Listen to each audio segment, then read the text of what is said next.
Now, these last 2 weeks, I wanted to answer one question. Could I replace my MacBook Pro, my 15-inch MacBook Pro, with the iPad Pro, the brand new iPad Pro, bezel-less, Face ID? It's beautiful. Now, I found some really interesting things and some surprising things that in using a computer I didn't really think about, but that really improved my workflow. So I'm going to go over all the little things that bothered me, and then I'm going to talk about the things that I really, really loved. Now, first, let's talk about what I really, really loved. I love the keyboard. It's super responsive. It comes on the iPad as a case. It's really good if you fold it back and you're just trying to read on the iPad. Absolutely incredible keyboard. Really, really good, especially when compared with my second generation MacBook Pro keyboard, which has a really shallow travel field, and it's just not as nice as the iPad's keyboard. So that's one. Two, the Face ID on the iPad is absolutely spectacular. It's so nice to be able to unlock the iPad without even thinking about it. I have Touch ID on my MacBook Pro, but Face ID is even easier and it always works. It's actually much, much more reliable than my iPhone 10, which doesn't really like me in the morning. It does not open up for me in the morning. The other thing that I really like is the screen. The screen is beautiful. It's beautiful to read on. It's beautiful to look at. Really great. The battery life. Now, as a MacBook Pro owner, on paper, I get 10 hours of battery life, but in real use, I get about 1.5, maybe 2 hours of battery life. I use the iPad all day and I got 68% of battery life left after the entire day. I didn't plug it in at all. And that's really, really nice. I don't have to look at outlets, and a lot of coffee shops here in San Francisco are really aggressive about removing outlets. They do not want you working here. The other thing that I liked is writing on the iPad is beautiful because there's no other distractions. Now, we live in a world with notifications, and especially on the Mac, right? There are windows that you have to manage size. I mean, I have a window management app on the Mac to split windows in half and align them appropriately, and you don't have to do any of that on the iPad.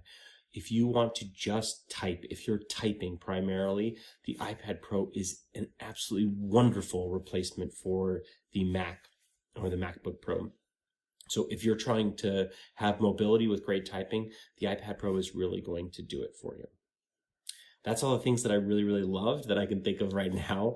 I'm going to talk about the things that really frustrated me, and I'm going to tell you about my conclusion later about, did I decide to keep the iPad Pro and use it as my day-to-day machine, or am I going to return it because I'm just shy of that 2-week window? Now, there's very few really great things that I can talk about and show in software because the hardware is mostly the great spot. But here is where I can show you how great it was to type on the iPad Pro. I only had to take this actually 3 times to be able to get it to be perfectly right. All right, on to the things that I did not like at all. These are things that frustrated me, and for the most part, about 85%, 90% of my workflow worked really nicely on the iPad Pro. But the problem is that 10% was egregious. It was just the worst because copy and paste doesn't work in Google Sheets. So you're trying to copy and paste via the keyboard, right? Command C or Command X to cut. And the formatting gets all messed up. You actually have to select it in Google Sheets, copy, and then move, and then leave the app or leave the document and then paste. And it's just a mess. So that 10% of really earth-stopping productivity just ended everything. It made my workflow really, really hard because I would end up spending 10 or 20 minutes trying to figure out, how do I work around this? How do I figure out what to do? There's no escape key on the keyboard. It seems so small. I use the escape key all the time to get out of a text field, right? So instead I hit the tilde key in the top left, and I then forgot, and I had to actually tap cancel out of that field. It's such a small thing, but really this is where the iPad Pro falls down, is that you get into this false sense of security that you can use key commands, that you can use Command Tab works to switch windows, right? You can use Command C in many cases to copy. There are all these commands that are very similar to the Mac, but then you try to do like Command Return to send an email, and that doesn't work. Now, that's not the command in Apple's app, but in most cases, Command Return will submit a form, right? Submit a Facebook post, submit an email, and it just doesn't work on the iPad. So that's been really frustrating. Also, split screen view. Split screen view is, if you want to work on two Google Docs at the same time, and it seems like who does that, right? Well, I do it all the time. Or Sheets, right? Especially if you're trying to do Sheets, you can't even access the web version and then use Sheets as a split screen view because Google is really aggressive about forcing you off of the iPad's version of Sheets. So you can't look at two spreadsheets at the same time unless you open in Numbers, and there are all these hacks that you can do. But that's the thing that I found, is that the workarounds on the iPad Pro were very heavy, right? You had to really figure out how to get around something where maybe it's because I'm just used to it. The workarounds on the Mac are much easier to figure out how to, if a copy and paste isn't working, it's easier to move the mouse and go up and hit copy. And I think that some of this is because no one has had to develop on the iPad Pro. And my guess is that people at Apple don't actually live on the iPad Pro, don't use the iPad Pro every day to build software. And those types of gaps really show, because if someone every day had to do these 10% of things that just don't work well at all on the iPad Pro, they could fix them, because most of the problems are iOS problems. It's not a hardware problem. The hardware is great. The battery life is great. The screen is great. The Face ID is the best I've ever experienced. The storage is fine, but like file management is a pain in the butt. And in some cases, split screen view is not all that great. And also it was hard to kind of remember what those gestures were. It would be nice if there was a command that could half an app, like I have on my MacBook Pro. So those are some things that frustrated me. Now, what I'm going to do is I'm actually going to show you all those things that frustrated me with some screen recordings here, because then you can get a real sense about what I'm talking about and if the iPad Pro is right for you.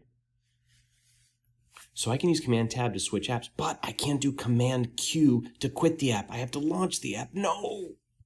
So in YouTube search here, you can start typing, but you can't use the down arrow to select SNL Lobster. You have to then reach up from the keyboard and tap.